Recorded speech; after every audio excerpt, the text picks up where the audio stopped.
Greetings and welcome to another building showcase. I am Darkling and this of course is Ark Survival Evolved. Today we'll be taking a tour of my Scorched fortress on Scorched Earth, funnily enough. This will be my smallest build to date and a fairly quick tour, so stick around and hopefully you'll enjoy it.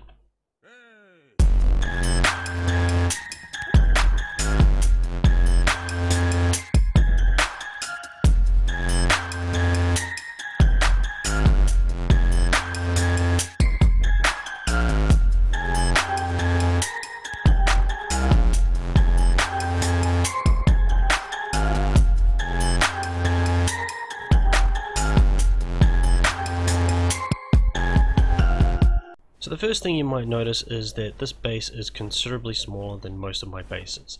This particular map is actually about to change in the lead up to the Extinction release. The map's basically going through one of the transitions of map to map in the lead up to do Ascension on the new version. So I'm going to do a quick fly around here. Each of the corners I have some scroll work, and I think it came out quite nicely.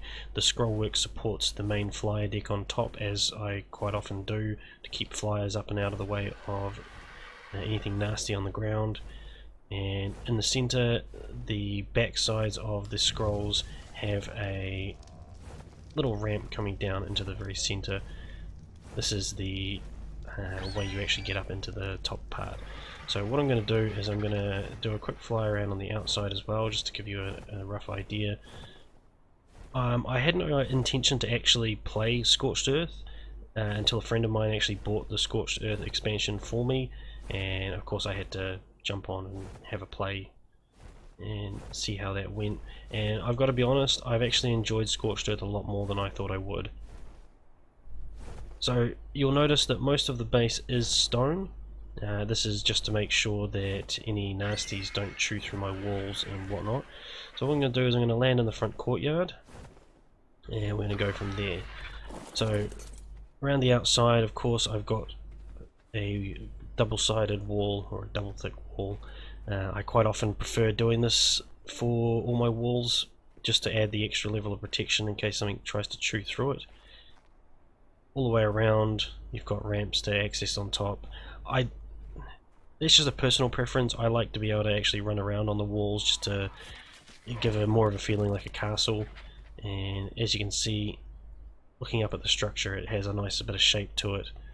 I'm actually quite pleased with this build. It's a lot smaller, like I said, than most of my builds generally are, but it turned out really good. Now, this central part is the reason why this base stayed the way it was. See, I built this as a starter base in Adobe, and I liked the inside of this so much that it just ended up getting built around it. It just turned out so awesome.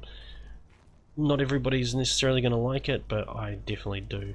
So just up the top here is the bedroom. It's literally nothing special, just an area to log in and log out of.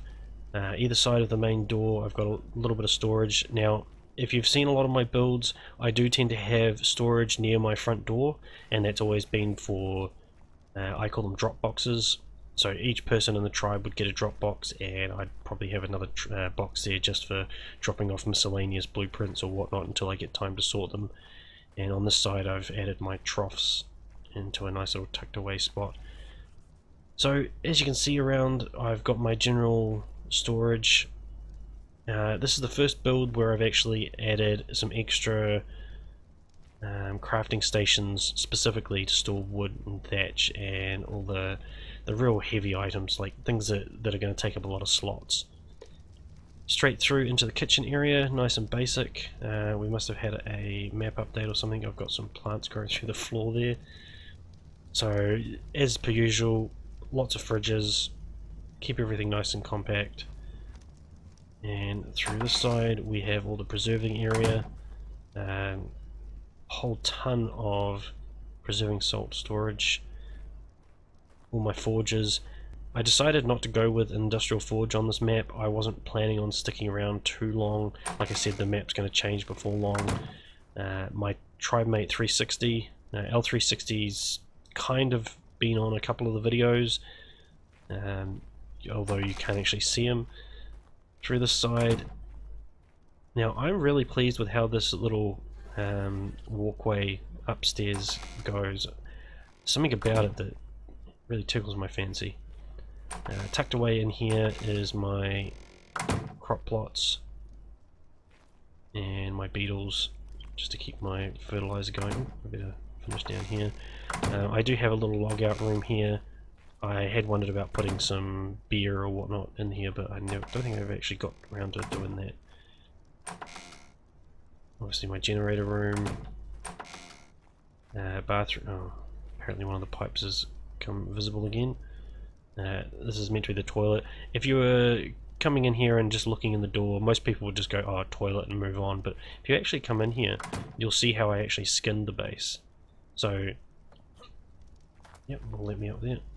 So you'll see that there's the structure is completely skinned, and there's actually the way the walls are built, it's raised the ceiling just slightly, so there's actually no gap when it comes to between the adobe and the stone ceiling above. So the whole base is kind of built along these sort of lines of having the stone shell around the outside of it. So you can see how I do a lot of my constructions. Sometimes it's not very tidy. This one is actually quite tidy as far as it goes. So let's get out of the toilet.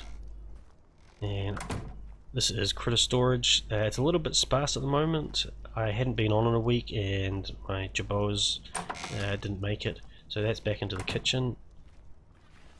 And we'll go around the corner and upstairs,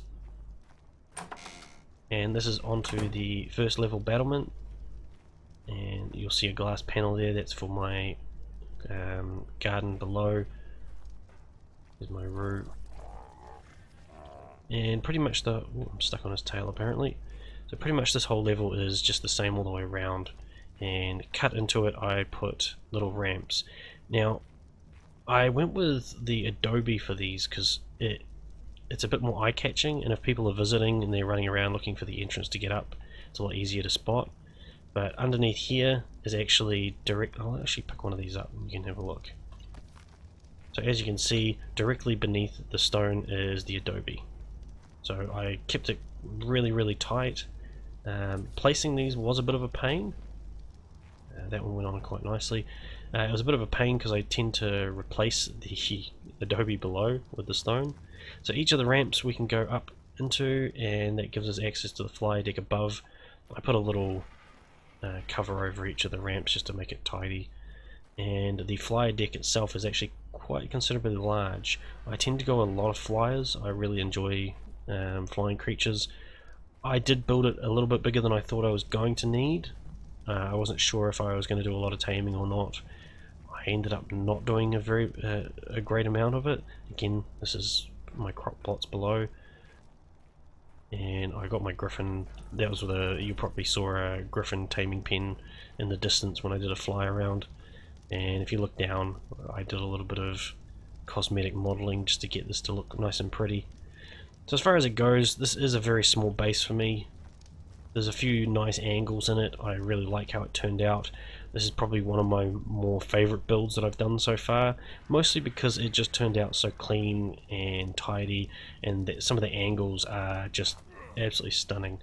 If you're looking through from the right spots, you can get some really lovely building angles. Not everybody's into that kind of thing, but I love being able to see the structure of a building. Arc or real life, I'll often check out the girders or the beam work in a building just because I like how it comes out. As you can see, it's pretty straightforward. Nothing too major. Even my compound's fairly small as far as it goes. Like I said, one of my smallest builds to date. I would say this is smaller than my Out of Caden's build that I posted last week. I hope you enjoyed running around my Scorched fortress. It's pretty basic as far as things go, nice and small. I hope to do another build similar to this before long, but who knows what's on the cards. It all depends on how I feel when I start building something.